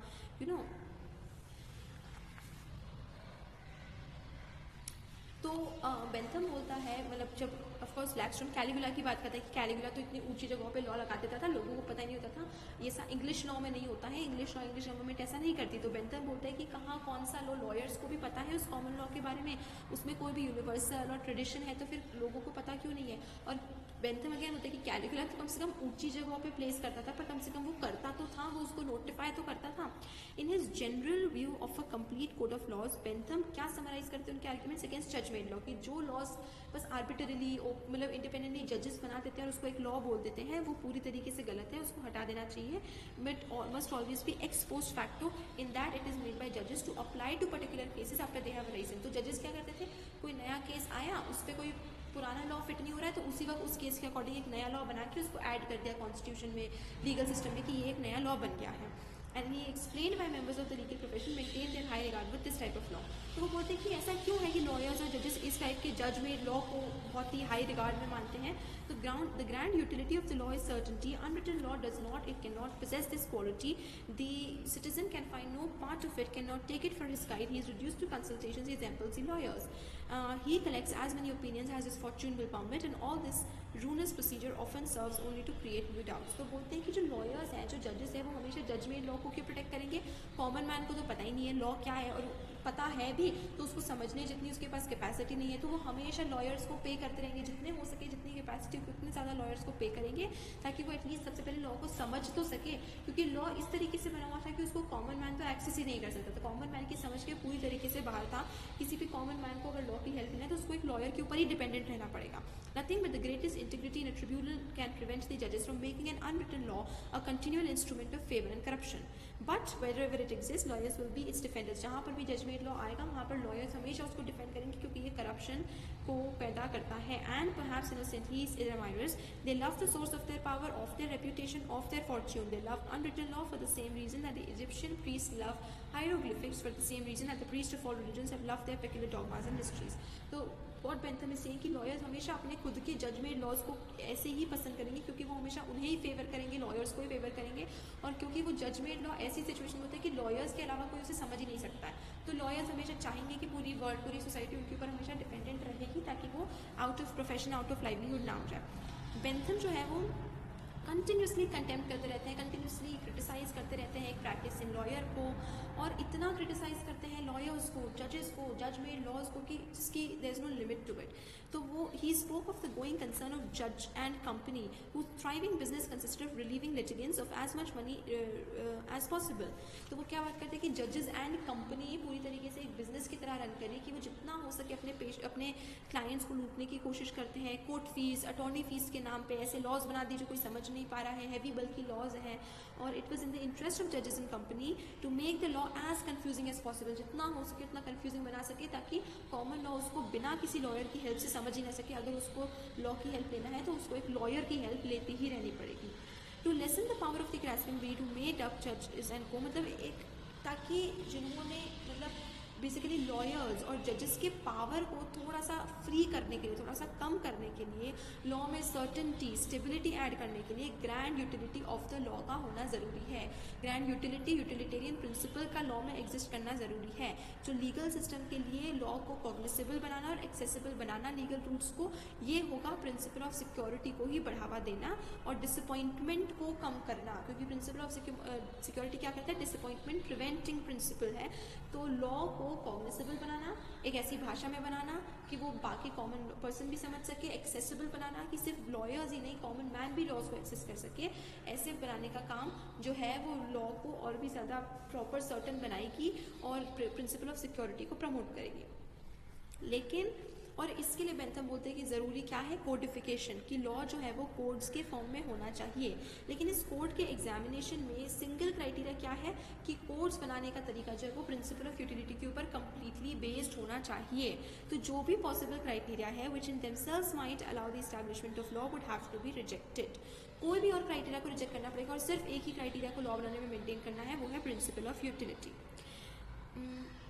Among these other criteria, the most important was the natural rights. He declared was nonsense upon stilts. तो बेंथम बोलता है कि natural rights जैसी कोई चीज़ ही नहीं है, natural rights is nothing but nonsense. एक राइट जो है वो सिर्फ तभी इनप्रिस्क्रिप्टिबल होना चाहिए, only if granting it that status would provide for the greatest happiness of the greatest number. तो जो नेचुरल राइट्स वाली जो चीज़ है दैट इज एब्सोल्युटली रिडिकुलस, क्योंकि जब तक वो greatest happiness of the greatest number नहीं है, नेचुरल राइट्स जैसी कोई भी चीज़ नहीं एग्जिस्ट करनी चाहिए। And not because it could be, however, if that were the case, the right would be protected solely because it accorded with the principle of utility and not because it could be looked upon as an inalienable basis of some other standard. तो 1791 में Bentham जो है वो एक ऐसे लिखते हैं जिसका टाइटल होता है anarchical fallacies, जो कि prudently allowed to go unpublished until 1816, यानी कि काफ़ी लंबे समय तक तो उसको अलाउ ही नहीं किया गया कि वो उसे पब्लिश कर सके। तो ये क्या था, एनार्कियल फैलेसीज जो थी वो French declaration of the rights of man जो हुआ था उसका एक एनालिसिस था, जिसमें बेंथम जो है वो बताते हैं कि फ्रेंच सोसाइटी, फ्रेंच सिस्टम में क्या लॉजिकल वीकनेसेस थी नेचुरल राइट्स में। क्योंकि जो French declaration of rights of man हुआ था ये फ्रेंच रेवोल्यूशन के बाद जारी हुआ था, जिसके बाद नेचुरल राइट्स की बात करी गई थी। तो बेंथम जो है वो इसका क्रिटिसाइज करते हुए बोलते हैं कि नेचुरल राइट्स के साथ क्या प्रॉब्लम है। तो हर आर्टिकल को, वो जो डिक्लेरेशन रहता है ना फ्रेंच डिक्लेरेशन, उसमें वो हर आर्टिकल को लेते हैं और बेंथम हर आर्टिकल में एरर्स को पॉइंट आउट करते हैं। जैसे आर्टिकल 1 जो है वो क्या बोलते हैं, man are born and remain free and equal in the respective rights. तो जो आर्टिकल 1 है डिक्लेरेशन का वो बोलता है कि man are born and remain free and equal in respective rights. Bentham इसमें बोलते हैं कि ये बिल्कुल ही अपसर्ड है, ये मिजरेबल नॉनसेंस है, ये बहुत ही रिडिकुलस सा लॉ, मतलब ये डिक्लेरेशन है जहाँ पर the great complaint is that so many man are born slaves. क्योंकि बेंथम बोलता है कि एक पर्सन क्लेम करता है कि मैन आर बॉर्न फ्री, लेकिन हमें ऑन कॉन्ट्री देखने को मिल रहा है कि बहुत सारे लोग तो एज स्लेव्स ही बॉर्न होते हैं। स्लेव्स, और अगर देयर चिल्ड्रन आर बॉर्न तो वो उनके चिल्ड्रन तो स्लेव्स ही है। Then how can you claim कि एक नेचुरल राइट है कि man are born free? That is not what is correct, Bentham replies. और अगर हम देखें इक्वालिटी ऑफ राइट्स की बात करें तो बेंथम वापस से सरकास्टिक तरीके से बोलता है कि the apprentice then is equal in right to his master. कि नेचुरल राइट्स क्लेम करें कि हर पर्सन के पास सेम राइट है, तो फिर मास्टर और अप्रेंटिस, मास्टर और उसका नौकर, तो उन दोनों के पास सेम राइट्स हैं। बट ये भी गलत है, ये भी बिल्कुल ही प्योर वो है, गलत चीज़ है, रिडिकुलस है कि ऐसा है ही नहीं रियलिटी में। मेन जो है वो फ्री बॉर्न होते ही नहीं है, they are born as slaves. और मेन जो है they are not rights, they don't have equal rights. Master और अप्रेंटिस, मास्टर और उसके नौकर के बीच में राइट्स का डिफरेंस है। Perhaps he considered the author of the declaration intended to abolish all master-servant relationship, but such a prospect was so contrary to the principle of utility that he could not refrain from attacking it. What a declaration that liberty was incompatible with servitude actually meant, he asserted, was better a man should starve than hire himself. तो Jeremy Bentham सिर्फ ये नहीं करता है, what he does is कि जो master servant का relationship है, अब कौन से डिक्लेरेशन ऑफ राइट्स है वो क्या करने की कोशिश कर रहा है कि मास्टर सर्वेंट रिलेशनशिप को हटा सके। लेकिन बेंथम जो है वो उसको भी मना कर रहा है, वो बोल रहा है कि ऐसा बिल्कुल ज़रूरी नहीं है कि मास्टर और सर्वेंट के रिलेशनशिप को हटाना ज़रूरी है। अगर सर्वेंट्स एग्जिस्ट ही नहीं करेंगे तो फिर मैन अपने आप को हायर कैसे करेंगे, मैन काम कैसे करेंगे? तो सर्वेंट होना, स्लेव होना कोई गलत चीज़ नहीं है, क्योंकि यही तो तरीका है आपकी लाइवलीहुड कमाने का। आप वर्क कर रहे हो, अगर सर्वेंट जैसी चीज़ एग्जिस्ट नहीं करेगी तो फिर मैन के पास काम ही नहीं बचेगा करने के लिए। A theory of natural rights necessarily implies the existence of rights granted by source outside the state. Natural rights क्या बोल रहा है कि कोई नेचुरल राइट्स है मतलब कोई इंडिपेंडेंसी पावर है, सुप्रीम पावर है जो कि हर लोगों को बेसिकली स्टेट या गवर्नमेंट या पार्लियामेंट के ऊपर कोई एक पावर है जो कि लोगों को ये राइट्स के साथ इम्पार्ट कर रही है, लोगों को ये राइट्स दे रही है। तो बेंथम बोलता है कि ये सब गलत कॉन्सेप्ट है। Beyond state, beyond parliament, beyond government किसी एक एंटिटी का एग्जिस्ट करना जो लोगों को राइट्स दे रहा है, this is wrong. Natural rights जो है वो टू हिम एन अनार्कियल डॉक्ट्रिन कि नेचुरल राइट्स जैसी चीज़ कोई एग्जिस्ट ही नहीं करना चाहिए, क्योंकि ये सिर्फ पॉजिटिव लॉ जो है, positive law is the legal rules, the legal laws जो है सिर्फ उनके अगेंस्ट आ रहा है नेचुरल राइट्स या नेचुरल लॉ जैसी कोई चीज़, और इसलिए प्रिंसिपल ऑफ यूटिलिटी के एब्सोल्युटली अगेंस्ट है। तो जो ग्रैंड यूटिलिटी है of the law was certainty and the prevention of disappointment. Utility of law, जो प्रिंसिपल ऑफ यूटिलिटी है जिसके बाद लॉ बनेगा, उससे क्या होगा कि एक तो लोगों को सर्टेनिटी मिलेगी, श्योरिटी मिलेगी, स्टेबिलिटी मिलेगी, और दूसरा डिसअपॉइंटमेंट अवॉइड होगा। But if one could declare that existing positive law was void because it conflicted with natural law, तो अगर कोई ये बोलते, क्योंकि ऑफकोर्स फ्रेंच रेवोल्यूशन या डिक्लेरेशन जो था वो पूरी तरीके से नेचुरल लॉ को प्रेस कर रहा था, तो अगर कोई ये बोल दे कि जो है बस नेचुरल लॉ है, पॉजिटिव लॉ तो उसको तो रिगार्ड ही नहीं करना चाहिए, तो ऐसे में वो पॉजिटिव लॉ को वायलेट कर रहे हैं, पॉजिटिव लॉ के साथ सिक्योरिटी को वायलेट कर रहे हैं, सिक्योरिटी के साथ इक्वालिटी, अबंडेंस, सब्सिस्टेंस सभी को वायलेट कर रहे हैं। क्योंकि पॉजिटिव लॉ कैसा होना चाहिए, प्रिंसिपल ऑफ यूटिलिटी के ऊपर बेस, प्रिंसिपल ऑफ यूटिलिटी और पॉजिटिव लॉ की वजह से प्रिंसिपल ऑफ सिक्योरिटी होगी, तो जिस वजह से क्या होगा कि लोगों में सिक्योरिटी बनेगी, लोगों को प्रोटेक्शन मिलेगा, लोगों को डिसअपॉइंटमेंट से बचाव मिलेगा। The remedy for such a situation was new legislation, not an appeal to nebulous rights outside of government. तो बेंथम बोल रहा है कि हमें नेचुरल राइट्स की जरूरत नहीं है, हमें लेजिस्लेशन के अंडर ही एक ऐसा पॉजिटिव लॉ चाहिए जो लोगों को डिसअपॉइंटमेंट से बचाएगा, ना कि हमें कोई आउटसाइड द स्टेट कोई नेचुरल राइट्स की जरूरत है। In proportion to the want of happiness resulting from the want of rights, a reason exist for wishing that there were such things as rights, but reasons for wishing there were such things as rights are not rights, a reason for wishing that a certain right was established is not the right, want is not supply, hunger is not bread. कि rights है और rights जो है वो positive law के domain में होने चाहिए, ना कि नेचुरल लॉ में। तो एक तरीके से क्या बहुत क्लियरली फ्रेंच रेवोल्यूशन के बाद जो नेचुरल राइट्स और नेचुरल लॉज की बात कर रहे हैं, बेंथम उसको क्लियरली क्रिटिसाइज करते हैं। The crisis of the French revolution एक बहुत इंटरेस्टिंग कमेंट्री देता है कि बेंथम्स पैशन फॉर लॉ रिफॉर्म। तो जब बेंथम क्रिटिसाइज करते हैं फ्रेंच रेवोल्यूशन को, तो ये हमें एक इंसाइट देता है कि किस तरीके से बेंथम इतना स्टक है ऑन द फैक्ट कि लॉ को रिफॉर्म की ज़रूरत है, लॉ को रिफॉर्म होना पड़ेगा, लीगल रिफॉर्म की ज़रूरत है।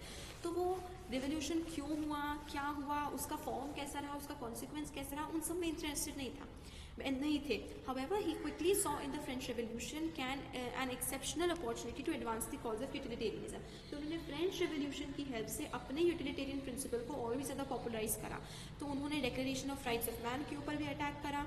To remain unpublished, he instead dispatched to the States General 2 essays on parliamentary procedure and judicial reorganization, and also offered to the French his plan for panopticon. तो Bentham ने क्या करा, Bentham ने जो states general हैं उनको भी 2 essays भेजे, उन्होंने जो फ्रेंच गवर्नमेंट है उनको भी अपना एक प्लान भेजा पेनॉप्टिकॉन का। पेनॉप्टिकॉन जो था वो बेसिकली एक ह्यूमेन प्रिजन था जो कि प्रिंसिपल्स ऑफ यूटिलिटी के ऊपर बेस्ड था, एक ऐसा जेल सिस्टम, एक ऐसा प्रिजन सिस्टम जो कि यूटिलिटेरियन प्रिंसिपल्स के ऊपर बेस्ड था। तो उन्होंने बेंथम जो थे उन्होंने इंडिकेट किया कि वो फ्रांस आएंगे, पेनॉप्टिकॉन के प्लान्स को वहाँ पर इम्प्लीमेंट करने में हेल्प करेंगे, और इसीलिए he would want to help the French in all of that. अब बेंथम की राइटिंग जो है उसका इफेक्ट नेशनल असेंबली पर इतना हुआ नहीं जितना बेंथम ने एक्सपेक्ट किया था। और हालांकि बेंथम के इन सब के बाद जेरेमी बेंथम को फ्रेंच सिटीजनशिप का टाइटल ज़रूर मिल गया था, लेकिन जो बेंथम ने जो कुछ भी ऑफर किया था उसको टेकअप नहीं करा उस समय के फ्रेंच गवर्नमेंट ने। तो his effort was typical of his constant endeavour to secure the adoption and submission of his codification proposals. तो जेरेमी बेंथम उनका एक ही मकसद था कि किसी ना किसी तरीके से किसी ना किसी कंट्री में, एटलीस्ट एक कंट्री में तो कोडिफिकेशन प्रिंसिपल्स जो है वो अप्लाई हो सके। जो उनका बल्क ऑफ अटैक था एग्जिस्टिंग लॉ पे वो इंग्लिश लीगल सिस्टम के खिलाफ था। ज़्यादातर अटैक जो उनका था वो English law, English legal system के खिलाफ था, और English was the least likely of any of the nations of Europe to adopt a code. मतलब ये बहुत ही आयरॉनिकल चीज़ है कि बेंथम जो थे वो कंटिन्यूसली इंग्लिश लॉ और इंग्लिश लीगल सिस्टम को क्रिटिसाइज करते, लेकिन इंग्लिश लीगल सिस्टम में एक कोडिफिकेशन ऑफ लॉ अडॉप्ट करना और भी ज़्यादा मुश्किल था। तो जो इंग्लिश थे वो अपनी लिबर्टी और अपनी लॉज के बहुत ज़्यादा प्राउड थे, कि कैसे उनकी जो प्रिंसिपल्स थे लिबर्टी के वो 18th सेंचुरी में ब्रिटेन के अलावा, इंग्लिश के अलावा कहीं भी और यूरोप में एग्जिस्ट नहीं करते थे। तो इंग्लिश इस चीज़ के लिए बहुत प्राउड थे, उनका एडवांसमेंट जो था लिबर्टी या जस्टिस के स्पेयर्स में, और इसीलिए were willing to attribute to the common law a large share of the reason for their freedom, कि द रीज़न कि वो फ्री है और 18th सेंचुरी में इतनी सारी डिफरेंट कंट्रीज़ जो है वो कॉलोनाइज्ड है और वो खुद फ्री है, उसका रीज़न वो बोलते थे कि उसका बड़ा रीज़न जो है वो इंग्लिश लॉ ही है। दूसरी तरफ the contingent appear to be very fertile on the ground of for the development of legal codes, and as utilitarianism was politically neutral, Bentham strove to impress upon the monarchs of Europe the wisdom of adherence to the principle of utility in their formulation. He was especially anxious to gain the attention and approval of Catherine of Russia, but as Professor Halvey has stated, his one overpowering desire was to secure the drawing up and promulgation of this entire code everywhere, somewhere, no matter what. तो Bentham ने काफ़ी कोशिश करी कि उनका law जो है, उनका कोडिफिकेशन जो है वो कहीं ना कहीं चले जाए, फ्रांस में, रशिया में, इंग्लैंड में, लेकिन ये चीज़ कहीं पॉसिबल हो नहीं पाया। He was very desperate Bentham कि कहीं ना किसी कंट्री में ये कोडिफिकेशन होना चाहिए। एक लीगल कोड जो है एक इनडिस्पेंसिबल रिक्वायरमेंट है of the principle of utility. तो बेंथम बोलता है कि कोड बिना प्रिंसिपल ऑफ यूटिलिटी के नहीं बन सकते हैं। प्रिंसिपल ऑफ यूटिलिटी के का होना बहुत ज़रूरी है अगर लीगल या लॉज को कोड्स के फॉर्म में बनाना है। It was of course essential that Bentham consider her legal code को प्रिंसिपल ऑफ यूटिलिटी फॉलो करना ही पड़ेगा, और इस is a legal code being an indispensable requirement of the principle of utility, it was of course essential that Bentham consider the content of such a code and the criteria to be employed in order to ensure that every provision of the code would be in strict conformity with utility. तो Bentham का main M जो था वो laws के ऊपर focus नहीं था। Bentham का मेन एम था कि सोसाइटी में हैप्पीनेस को इंक्रीज करना है with the help of principal of utility, the greatest happiness of the greatest number. और ये प्रिंसिपल ऑफ यूटिलिटी सिर्फ और सिर्फ लॉ की हेल्प से स्प्रेड हो सकती है, लॉ की हेल्प से प्रैक्टिस में आ सकती है। To this problem, Bentham addressed himself at great length, and a great deal of his writings was devoted to explicating the principles underlying the formulation of the perfect utilitarian code. तो बहुत focus था Bentham का इस चीज़ के ऊपर कि जो codes होंगे, लीगल कोड्स होंगे, वो प्रिंसिपल ऑफ यूटिलिटी को फॉलो करें, और बेंथम ने काफ़ी टाइम स्पेंड किया इस सब के श्योर करने में कि हाँ जो लीगल कोड्स हैं वो यूटिलिटेरियन कोड्स हैं। तो सबसे पहले ये अज्यूम करा गया था कि जो लॉ है would be contained with in the covers of the volume containing the code. Law जो है वो कोड्स के फॉर्म में लिखा जाएगा, कोड्स के अंडर लिखा जाएगा, और जो कुछ भी कोड में स्टेटेड नहीं था वो लॉ नहीं बन सकता था। ये entirely in accordance with the necessity. क्यों ज़रूरी था कोड होना, क्यों ज़रूरी था? क्योंकि कोड फॉर्म में ही लॉ जो है वो कॉग्निसेबल हो सकता था, वो एक्सेसिबल हो सकता था, और जो कोड है कुड बी सप्लीमेंटेड बाय जज मेड लॉ। अगर वो उसकी ज़रूरत पड़ी तो हो सकता है कि कोड को जो जज मेड लॉ थे वो हेल्प कर सके, लेकिन उसको कोड के फॉर्म में ही होना पड़ेगा। Bentham considered that the cases would arise for which no clear statement of the law would be found in the code. However, even here the judge was not to be permitted to interpret the law and arrive at a decision. मतलब किसी भी case में जज made law जो है वो कहीं पर भी नहीं होना चाहिए। और अगर कोई ऐसी चीज़ है जहाँ पर कोई ऐसा प्लेस है जहाँ पर किसी के लिए पर्टिकुलर कोड नहीं है, या वो कोड जो है वो प्रॉपर्ली इंटरप्रेटेबल नहीं है, उसमें भी जज की ज़रूरत नहीं है कि वो लॉ को इंटरप्रेट करे और एक डिसीजन पे आए। अगर जो कोड है वो मान लीजिए ऑब्स्क्योर है, नॉट प्रॉपर्ली अंडरस्टूड है, या फिर एक मैटर ऑफ सब्जेक्ट कॉन्ट्रोवर्सी है, कोड को लेकर कोई भी इशू है, तो ये जज के ऊपर होगा to refer the matter to the legislature for solution. जज खुद से डिसीजन नहीं लेगा, जज जो है वो लेजिस्लेचर को बोलेगा, और लेजिस्लेचर कौन है? जो कोड्स बनाएगा, वो लेजिस्लेचर को जज इन्फॉर्म करेगा और लेजिस्लेचर उसके लिए डिसीजन तक पहुंचेंगे। The only power of interpretation left to the जज would be in cases in which the will of the legislature was clear but in which it had failed to express either through haste or inaccuracy of language. तो जजेस सिर्फ उन्हीं cases में अपना interpretation कर सकते हैं जहाँ पर ऑलरेडी वो पर्टिकुलर केस जो है वो लॉ में क्लियरली स्टेटेड है, लेजिस्लेचर में क्लियरली स्टेटेड है, या फिर जल्दी में लैंग्वेज प्रॉपर्ली ना लिखने की वजह से लेजिस्लेचर में वो विल क्लियर है लेजिस्लेचर की कि लेजिस्लेचर क्या कहना चाहते हैं, लेकिन कोड की लैंग्वेज अप्रोप्रिएट नहीं है। सिर्फ ऐसे केस में लेजिस्लेचर की बिल को इम्प्लीमेंट करना जज का इंटरप्रिटेशन रहेगा। तो जज का काम सिर्फ मैकेनिकल होना चाहिए, क्लरिकल होना चाहिए, उनके जज के ऊपर डिपेंडेंस बेंथम ने बहुत कम कर दी थी। तो जज का पोजीशन बहुत माइनर सा पोजीशन होगा गवर्नमेंट में, वो सिर्फ कोड्स के बेसिस पर ही अपना इम्प्लीमेंटेशन करेंगे। उनका वर्ड लुक जो था वो भी काफ़ी कम होता है, क्योंकि कोड ऑलरेडी अवेलेबल था जज के लिए। कोड बनाने का काम जो है वो लेजिस्लेचर करेगा, कोड सारे लोगों को भी क्लियर है, लॉयर्स को भी क्लियर है, तो जज के लिए ज़्यादा मुश्किल का काम नहीं था। उनका काम बस ये डिसाइड करना था कि किसने कोड को फॉलो किया है, किसने नहीं किया है। Moreover, the clarity of the law made it entirely unnecessary for judges to have had legal training. कि लॉ इतना क्लियर था, इतना कोडेड था कि जजेस को बहुत ज़्यादा लीगल ट्रेनिंग की ज़रूरत नहीं थी, ताकि वो जज इन कंपनी मतलब बेसिकली लॉयर्स एंड जजेस जो थे उनका रोल अब बहुत ज़्यादा मिनिमाइज था अकॉर्डिंग टू वॉट कोडिफिकेशन जो जिसके बारे में बेंथम करते हैं। और क्योंकि लो कोड्स भी क्लियर थे, एक्सेसिबल थे, कॉमन मैन भी उसको एक्सेस कर सकता था, इसीलिए जजेस में इसलिए लीगल सिस्टम में अननेसेसरी डिले नहीं होगा, अननेसेसरी कन्फ्यूजन नहीं होगा, क्योंकि सभी को कोड क्लियर है, लॉज क्लियर है। तो जज का काम सिर्फ डिसीजन मेकिंग होगा, मैकेनिकल होगा।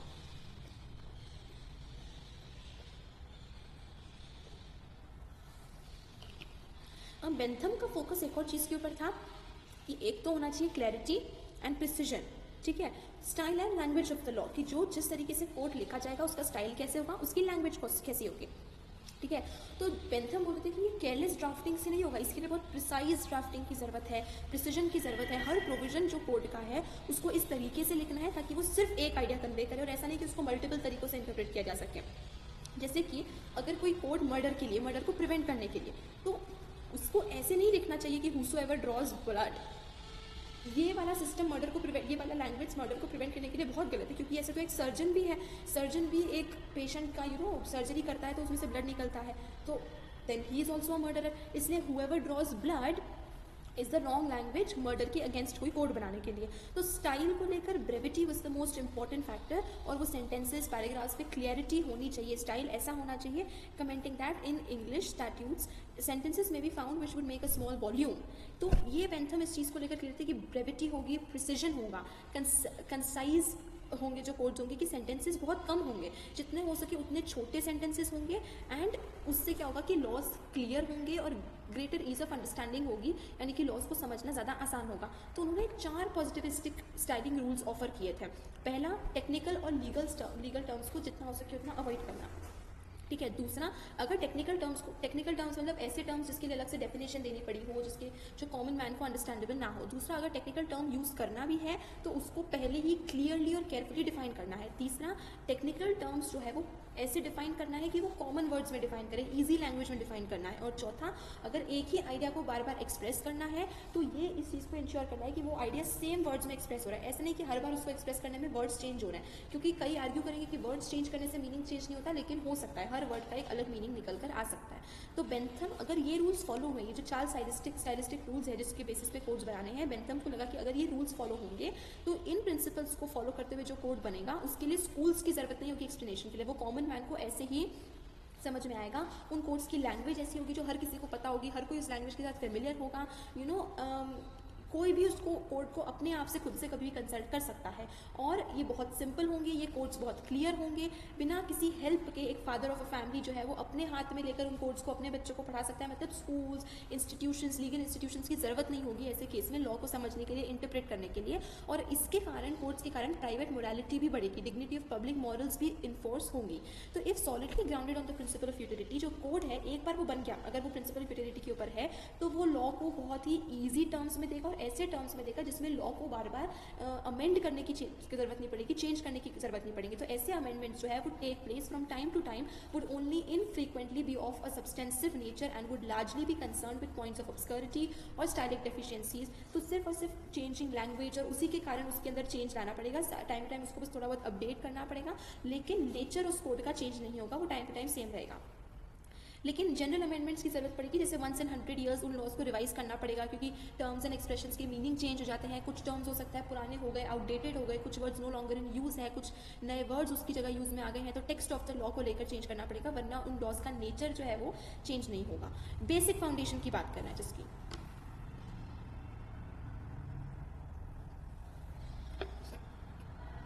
Bentham, however, did not claim that observance of the principle of utility would yield eternal verities or that a code suitable for one country at one time would be suitable for all countries. तो Bentham ने एक और चीज़ clear करी कि ऐसा नहीं एक बार law बन गया तो वो चीज़ जो है वो हमेशा हमेशा वैसे के वैसा एटर्निटी तक यूटिलिटी बेसिकली यील्ड करता रहेगा, या वो प्रिंसिपल ऑफ यूटिलिटी को फॉलो करता रहेगा, या एक कंट्री में अगर वो कोड्स बन गए तो वो सभी कंट्रीज़ पे हर समय एप्लीकेबल रहेंगे। इस चीज़ के साथ बेंथम एग्री नहीं करते थे। In regard he was influenced by the thinking of Montesquieu and he acknowledged this in his essay on the influence of time and place in matters of legislation. तो वो मॉन्टेस्की में इस चीज़ से इन्फ्लुएंस थे कि मॉन्टेस्की ने जैसे लिखा हुआ था कि जो लेजिस्लेटिव मैटर्स है, लॉज है, उसमें टाइम और प्लेस की इंपॉर्टेंस है। मॉन्टेस्की के पहले a man who had a distant country given him to make laws for would have made short work of it, name to me the people he would have said, preach me down my Bible and the business is done at once. The laws they have been used to, no matter what they are, mind shall supersede them. Manners they shall have mind, which are the best in nature. Religion they shall have mind too, which are all is true and the only one that is so. Since Montesquieu, the number of documents which a legislator would require is considerably enlarged. तो what Bentham is trying to say is कि ये Montesquieu है, Montesquieu was a French philosopher, French thinker, you know, तो ये Montesquieu है जिसके बाद लोगों को ये समझ में आया कि एक कंट्री एक समय पर, यू नो, सारी कंट्रीज एक या फिर सारे समय पर कोई भी लॉ हर कंट्री हर समय पर फिट नहीं हो सकता है. तो मॉन्टेस्की के पहले कोई भी एक पर्सन है वो क्या बोलेगा कि बस उसको उसकी बाइबल दे दो और वो सारी कंट्रीज के लिए लॉ बना देगा. लेकिन मॉन्टेस्की के बाद ये चीज़ इफेक्ट में आई कि लोगों को, मुझे मतलब कि अगर कोई लेजिस्लेचर है तो मॉन्टेस्की को पढ़ने के बाद लोगों को समझ में आया कि यू नो लॉज जो है वो according to me, according to my people, जिन लोगों के लिए लॉज बन रहे हैं उनके उसके बारे में जानना ज़रूरी है. जोग्राफी ऑफ द कंट्री जानना ज़रूरी है. Time, manners, religion, present laws जानना ज़रूरी है. तो ये चीज़ें रियलाइज़ करी एक लेजिस्लेचर ने आफ्टर मॉन्टेस्की ने इस चीज़ को रियलाइज़ करवाया. बेंथम जो थे, हालांकि उन्होंने मॉन्टेस्की को पूरी तरीके से एक्सेप्ट नहीं किया. क्लाइमेटिक कंडीशंस जो कि यू नो मॉन्टेस्की के लिए इंपॉर्टेंट थे वो बेंथम के लिए ज़्यादा इंपॉर्टेंट नहीं थे. मतलब बेंथम जो ज्योग्राफी पे ज़्यादा फोकस नहीं कर रहे थे कि सारी कंट्रीज़ में एक जैसे लॉ अप्लाई नहीं हो सकते. और उन्होंने डिक्लेयर करा कि आइडियल कोड में सिर्फ थोड़े बहुत लोकल ऑल्टरेशंस होंगे, वरना बेसिक जो होगा वो आइडियल कोड सारी कंट्रीज़ के लिए, सभी जगहों के लिए सेम रहेगा. और जो कोड है वो उसका मेन प्रिंसिपल ही सिर्फ ये होना चाहिए कि प्लेजर को बढ़ाना है, पेन को कम करना है. और बेंथम ने इस चीज़ को मानने से मना कर दिया कि हर कंट्री में प्लेजर का एक डिफरेंट मीनिंग है. उनके लिए क्या था कि हर कंट्री में प्लेजर सेम तरीके से बढ़ेगा, पेन सेम तरीके से कम होगा. ह्यूमन नेचर जो है वो हर जगह सेम ही रहेगा, चाहे वो किसी भी कंट्री में हो. इसलिए बेंथम जो थे वो ज़्यादा ज्योग्राफी के ऊपर फोकस नहीं करते थे. वो कंट्री टू कंट्री क्या डिफर कर सकता होगा, टाइप ऑफ एक्शन जिससे कि प्लेजर या पेन आ सके. लेकिन और उसके बहुत सारे एग्जाम्पल्स भी बेंथम ने दिए. लेकिन मेजरली जोग्राफिकल डिफरेंसेस जो है वो कोड के डिफरेंसेस में नहीं बनाएंगे. ठीक है. So as sir William Holdsworth observed, his real belief is that laws grounded on the true principle of utility are suited at all times and all places. तो होल्सवर्थ की जैसे बात की है कि जो लॉज ट्रू प्रिंसिपल्स के ऊपर बेस्ड है, यूटिलिटी के प्रिंसिपल्स पे बेस्ड है, वो हर समय हर जगह पर एप्लीकेबल होंगे. तो यू नो वो बोलते हैं कि एक पर्सन प्रिंसिपल ऑफ यूटिलिटी को लगभग हर सेम तरीके से यूज़ करेगा, जैसे कि एक पर्सन मॉन्टेस्क्यू के पहले बाइबल को यूज़ करता था, क्योंकि उन्हें लगा कि because he himself felt competent to draw a code that would put into practice everywhere somewhere no matter where. Everywhere somewhere no matter where, हर जगह कहीं भी कोई फर्क नहीं पड़ता कहाँ पर, बट वो कहीं भी. The culminating work of Bentham's life is the unfinished constitutional code. तो जो मेन एक तरीके से पूरा कंक्लूडिंग वर्क था बेंथम की लाइफ का वो था कॉन्स्टिट्यूशनल कोड, जो कि वो 1832 तक जिस पे वर्क करते रहे, लेकिन वो उसको फिनिश नहीं कर पाए, कंप्लीट नहीं कर पाए. तो a primary impetus for the creation of the code was the request of his followers in Spain and Portugal who hoped to secure its adoption there. But of course, Professor Halaby noted the constitutional code was addressed not only to the two states of the Iberian Peninsula but to all the nations of the earth. तो code को Charles Foreign ने कैसे describe किया है? Bentham's greatest work. वो incomplete था constitutional code, but one of the Bentham's greatest work, not one of the Bentham का greatest work बोल के कॉन्स्टिट्यूशनल कोड को एक्सप्लेन किया है, क्योंकि अकॉर्डिंग टू प्रोफेसर वो बेंथम को के गवर्नमेंट को एक पॉजिटिव गवर्नमेंट की तरह बताती है, नॉट अ नेगेटिव गवर्नमेंट. तो वो क्रैडल से लेकर, मतलब from the very birth of man to the very death of man, वो मैन को टच करती है, मैन के हर एस्पेक्ट को कवर करती है. जो नेचर है बेंथम के वर्क का, वो सीरियस क्वेश्चंस रेज करती है कि जो हमारा ट्रेडिशनल व्यू है of Bentham as committed advocate of laissez faire. तो बेसिकली कॉन्स्टिट्यूशनल कोड जो है वो बेंथम के ही एक पुराने प्रिंसिपल लेज़े फेयर को कॉन्ट्रडिक्ट भी करती है. ये चीज़ प्रोफेसर एवरेट नोट डाउन करते हैं. तो बेंथम उनके प्रायर वर्क्स में espoused the doctrine of laissez faire and treated it essentially as the natural outcome of observing the principle of utility. तो उनको लगता था कि जो लेज़े फेयर का डॉक्ट्रिन है वही रीज़न है कि प्रिंसिपल ऑफ यूटिलिटी जो है उसका बर्थ हुआ. In the defence of usury written in 1787 he mounted a classic attack on laws restricting the lending of money at interest, and in 1793 in a manual of political economy he was able to write, with few exceptions and those not very considerable ones, the attainment of the maximum enjoyment will be most effectually secured by leaving each individual to pursue his own maximum of enjoyment is proportion as he is in possession of the means. So laissez faire जो था वो basically ये था कि governmental dependency को कम करके एक तरीके से इंडिविजुअल ऑटोनॉमी को थोड़ा सा इंक्रीज़ करता था. तो बेंथम जो था वो पहले इसको सपोर्ट करते थे, लेकिन बाद में अपने कॉन्स्टिट्यूशनल कोड के थ्रू उन्होंने अपने ही जो इस डॉक्ट्राइन था इसको बेसिकली कहीं ना कहीं वो अपोज कर रहे थे. तो वो he oppose in the sense of unnecessary legislation of all varieties declaring every law is an evil for every law is an infraction of liberty. तो पहले बेंथम का क्या मानना था कि हर लॉ जो है वो लिबर्टी को कम करता है, तो हर लॉ जो है वो ईवल की तरह है। लेकिन लेजिस्लेशन में, since in legislation involves the imposition of evil on society, it could only be justified as means of reducing और eliminating other evils of greater magnitude. तो ये बात करते हैं कि लॉ जो है वो क्या करेगा कि बड़ी ईवल्स को सोसाइटी में कम करने की कोशिश करेगा, क्योंकि वो पर्सनल ईवल को कम कर देगा। लॉ जो है वो हो सकता है, क्योंकि ऑफकोर्स लॉ की वजह से कहीं ना कहीं किसी एक पर्सन की लिबर्टी रिस्ट्रिक्ट होगी, लेकिन उस लिबर्टी रिस्ट्रिक्ट होने की वजह से एक पर्सन जो है वो गलत काम नहीं करेगा, जिस वजह से बिग मैग्नीट्यूड्स ऑफ ईविल जो है वो सोसाइटी में रिड्यूस होंगे। And because examples of noxious and useless restraints abounded in English law, he condemned them with vigor and acerbity. In Acid Page, in Passage in Truth versus Assured in 1792, he wrote, "I saw corn, partridges eat it, and if I attempt to defend it against the partridges, I am fined or sent to jail. All this for fear a great man who is above sowing corn should be in want of partridges. The trade I was born to is overstocked, hands are wanting another." So basically, yet what is it that Bentham attack करता है upon the archaic restrictions upon individual liberty के जो पुरानी society थी, English law थी, वो एक man की लिबर्टी को बहुत रिस्ट्रिक्ट करती थी। ऑफकोर्स हर सेंस में देखा जाए तो resources, industry was controlled by government. एक पर्सन पूरी तरीके से गवर्नमेंट के ऊपर फोर्स डिपेंडेंट था, हर चीज़ के लिए उसे टैक्सेस पे करना है, गवर्नमेंट के रूल्स फॉलो करना है, एवरीथिंग। तो कॉमन लॉ जो है वो basically upon individual liberty, in the common law comported well with the basic tenets of laissez-faire ideology that was dominant in the 19th century, and in that age of liberalism, Bentham was acclaimed and influence of his thinking widespread. Reforms, however, that were originally intended as means of enhancing liberty by the removal of legal restraints often undertake expansions of governmental power. So there is no reason to believe that the separation of laissez-faire and utility was a source of concern to Bentham. Bentham ने बहुत ज़्यादा ऐसा भी नहीं है कि laissez-faire के ऊपर फोकस किया। उनका जो मेन इंटरेस्ट था वो पूरी तरीके से प्रिंसिपल ऑफ यूटिलिटी पे था। भले ही वो उस laissez-faire को सपोर्ट करे अपने अर्ली वर्क में, क्योंकि उनका मानना था कि इससे प्रिंसिपल ऑफ यूटिलिटी इंक्रीज होगी। लेकिन greatest happiness of greatest number जो है वो उनके लिए वही था कि इस superficial economic theory was clearly subordinate to his theory of legislation. It is significant to recall Bentham's categorical rejection of the natural right theories upon which the French Declaration of Rights of Man and American Declaration of Independence as well as much of laissez-faire economics were grounded.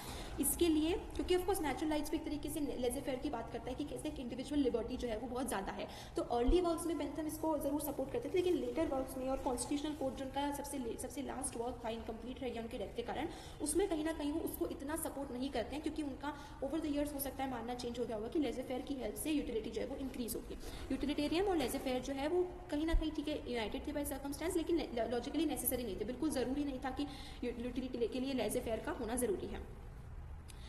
And although the march of individualism from status to contract and mainstays took place in the 19th century behind the banner of utilitarianism, Bentham's doctrine of scientific legislation was ultimately influential in the discrediting of the economic theory with which it was being commonly associated. For when the point was reached that the gross inequalities and acute poverty resulting from the unregulated industrial economic system came to be generally recognized, the requirement of the principle of utility that law achieve the greatest happiness of the greatest number obviously called for drastic restrictions on individual liberty to alleviate the plight of the majority. तो एक तरफ तो Bentham पहले laissez-faire को support करते थे, लेकिन बाद में यही रियलाइज हुआ कि laissez-faire नहीं इंप्लीमेंट कर सकते, क्योंकि प्रिंसिपल ऑफ यूटिलिटी के लिए कहीं ना कहीं एक पर्सन को इंडिविजुअल लिबर्टी अपनी देनी पड़ेगी, इंडिविजुअल हैप्पीनेस के ऊपर सोसाइटल हैप्पीनेस को प्लेस करना पड़ेगा, सोशल हैप्पीनेस को प्लेस करना पड़ेगा। लॉ रिफॉर्म बेंथम का मेन एम था कि लॉ को रिफॉर्म करना जरूरी है, और बेंथम का सक्सेस जो था वो in bringing about reform is nothing short of remarkable. तो 1843 में ही एक advertisement in the advertisement to his introduction to Bowring's edition of Bentham's work, John Hill Burton जो है वो 26 रिफॉर्म्स बोल पाते हैं, मतलब बेंथम के वर्क्स के बेसिस पर ही वो लॉ में 26 रिफॉर्म्स की बात करते हैं, जो कि सेम बेंथम के आर्ग्यूमेंट को to support utility and codes और उसके ऊपर हम काउंट कर सकते हैं, और 10 other had acquired substantial support. 1875 में और भी ज़्यादा कॉम्प्रिहेंसिव लीगल रिफॉर्म हो गया था। सर हेनरी मेन ने डिक्लेयर किया था कि I do not know a single law reform affected since Bentham's day which cannot be traced to his influence। तो सर हेनरी मेन का कहना है कि जितने भी अमेंडमेंट्स हुए हैं लीगल सिस्टम में, लॉ रिफॉर्म में, वो सभी बेंथम के इन्फ्लुएंस के कारण ही हुए हैं, कॉन्स्टिट्यूशनल कोड के कारण हुए हैं, जिसमें उन्होंने the mind from which a whole new system of English government and of the relation between English central and local government was extracted in the years that followed reform bill of 1832 कि तो Graham Wallis लिखते हैं, whole book was last printed in 1841। Constitutional code जो है पूरी तरीके से, उसमें बहुत सारी डिटेल्स थी, स्कीम्स थी, जिसको have been carried out for logical division of work between government departments, किस तरीके से गवर्नमेंट में डिपार्टमेंट्स में, मिनिस्ट्रीज में, एजुकेशन डिपार्टमेंट वगैरह में वर्क को डिवाइड करना है। And most wonderful of all one things of the patronage arrangements of the time civil service recruited by competent examination, जो सिविल सर्विसेज एग्जामिनेशन होती है। तो perhaps the single change that would have pleased Bentham वो क्या होता, codification. बहुत सारे reforms आए बेंथम के बेसिस पे, यूटिलिटी का प्रिंसिपल फॉलो करने की कोशिश करी गई, लेकिन कोडिफिकेशन ऑफ लॉ नहीं हो पाया. The word it should be noted was even coined by him. Codification जो वर्ड है वो कॉइन ही बेंथम ने किया था. Has been effective since his day in various segments of English law. So Bentham सबसे ज़्यादा खुश शायद तब हो पाते जब वो कोडिफिकेशन हो पाता लॉ का, जो चीज़ अचीव नहीं हो